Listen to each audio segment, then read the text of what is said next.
guys, today I'm going to do Kanye West's natal chart, and I saw him today on TV, and I said, I'm curious to see what his chart looks like. So I'm going to do his chart right now. Okay, so Kanye West is born at Cancer rising. I could see where he gets all this emotion from, but not just the Cancer rising. Half of the constellation of Leo makes his first house of ego, of self, and the physical attributes. So he's got the fire of a lion too, okay? His personality has the fire of the lion, and he also has a lot of sensitivity and emotion as a Cancer, okay? He gets moved really quickly by people, okay? And I could totally see that with him. Now, Kanye West has 12 degrees of Saturn and Leo in the first house of self. And when you have Saturn in the first house, and I have Saturn in the first house, life could be very, very difficult for you, okay? And majority of the time you spend structuring yourself, you spend scheduling yourself, you spend improving yourself and building yourself, rebuilding yourself. So it's a constant struggle, okay? Having Saturn in the first house throughout your whole life, okay? You have like a very serious face. It's very hard for you to have fun. Having Saturn in the first house in general, shapes your childhood and tells you a little story about how your childhood was. And having Saturn here in the first house really puts a damper on your childhood, because the childhood shapes your first house personality. So having Saturn here in the first house signifies that as a child there was a lot of discipline, or there was bullying, or there was torture, or there was some sort of pain that made the person grow up and they have like a serious face. Now they want to rebuild themselves. Now they're very strict with themselves, okay, with doing everything. So he's got it here in the first house, 12 degrees in Leo. Now, in the third house of communication, of the voice, of transportation, of surroundings, of siblings, he's got 11 degrees of Pluto in Libra, okay? So he's got a very intense belief of having a fairness and justice, and he voices this as it is in the third house of the voice and communication. And this falls very well with Kanye. You could tell when he speaks intensely, and his raps are intense, and he has a very big, intense feeling for justice, okay? Now, Kanye West has the North Node, his aim, right between the fourth and the third house, okay, in Libra. 21 degrees. This is where he's aiming in his life. And you could tell, like, he never gives up. He never gives up. He comes out of rehab and he's back again doing the same thing he was doing before. Almost like the MK Ultra reprogramming that he went after the breakdown didn't work at all. Okay, which is, it makes me very, very curious. So if anybody has a clue or a theory about that, write it down in the comments below.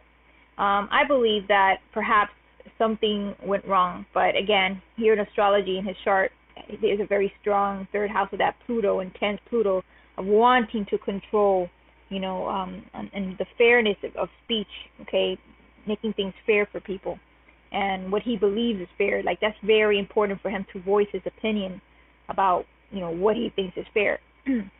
Now, he's got Uranus 8 degrees in Scorpio in the fourth house, and again, having Uranus in the fourth house is just as difficult and challenging as having Saturn in the first house, because Uranus doesn't like to be in the fourth house. The fourth house is like the root, is like the foundation of your whole chart, your privacy, your family. And having Uranus here could symbolize that there were sudden changes in your life that made you unstable. Maybe you moved around too much. Maybe there was shock and okay? And this has to do with family and your privacy. So there's something behind closed door. There's a lot of things going on that keep changing, and as a result, that actually fragments a person. Okay, having Uranus here in the fourth house, it's very, very difficult for a lot of people. Okay, now especially when you have Saturn here in the first house. Now he's got 14 degrees of Neptune here in the fifth house of creativity and projects and romance. So he tends to go after his dream girl, okay? That's what he enjoys.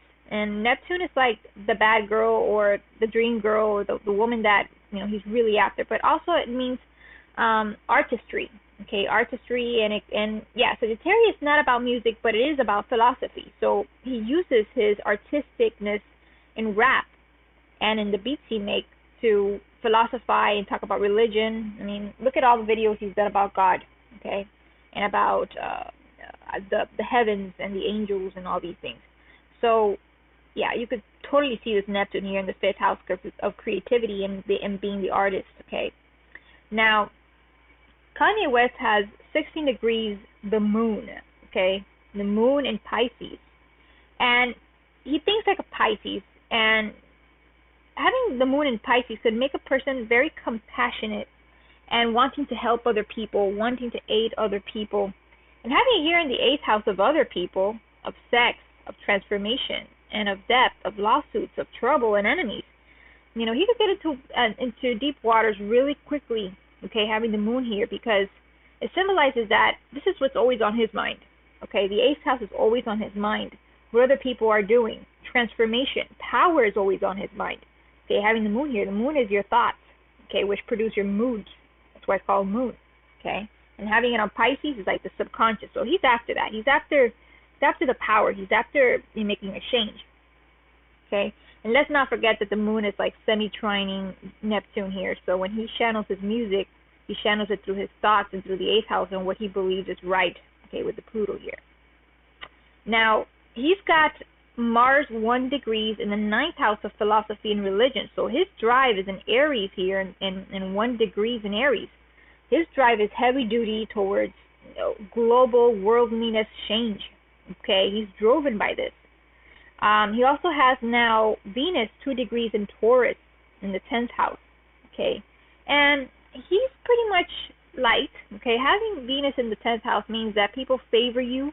Okay, people like you. People find you as a charming person, and he is. I believe he is a very charming guy. You know, I had never seen him speak till the other day that I saw him on TMZ. And I saw a side of him that I didn't see before, and I was like, wow, my opinion completely changed about him. I was like, wow, he's so sweet, like the way he talks, you know, it's really tender, okay, but that also has to do with the rising sign in Cancer. Now, in the 11th house of society and social networks, again, you could see the boisterous and stubborn part of him, because he's got Mercury 26 degrees in Taurus. Taurus is very stubborn and determined sign. So he's determined to get his opinion out there. He's determined to be, you know, always there and always saying what he's feeling and what he's thinking.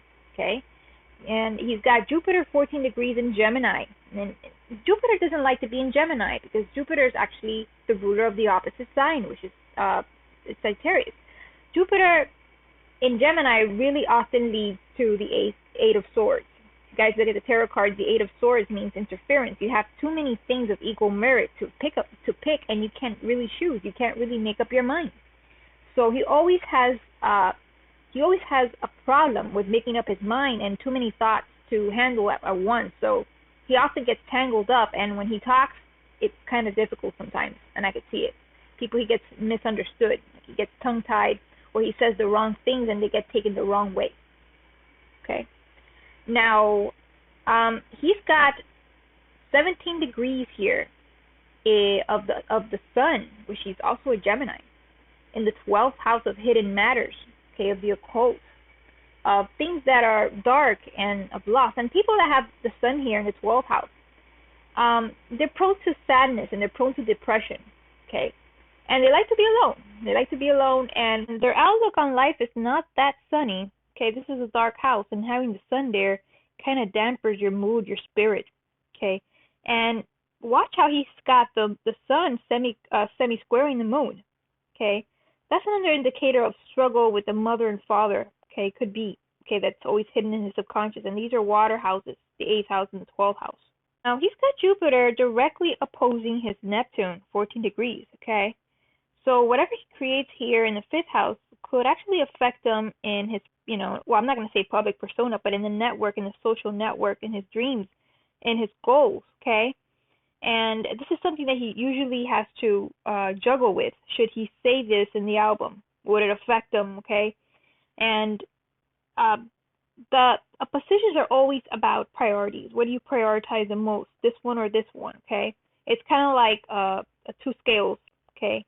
Which one weighs the most for you? Okay, which one has more value? What you say here in the 11th house, how you portray yourself in the 11th house, or what you're doing here in creativity in the 5th house, the Neptune or the Pluto or the Jupiter. okay? That's always been difficult for him. Now, Saturn is semi-sextiling the Pluto, so whatever he's been through here in the first house helps him be intense in his speech and helps him want to communicate what he feels is right here with having Pluto in Libra. And also, Saturn is a semi-trining Neptune. I think I said that already, that whatever happened in his life and his hardship actually helps him in his art in the fifth house, okay? So this has been the chart for Kanye West, and I hope you guys enjoyed. If you guys want a reading, please go to the description below, and all the information is there. I'll be happy to give you a reading. Namaste, guys. Hey guys, check out my music channel where I write my own music, sing and play piano. Make sure to subscribe.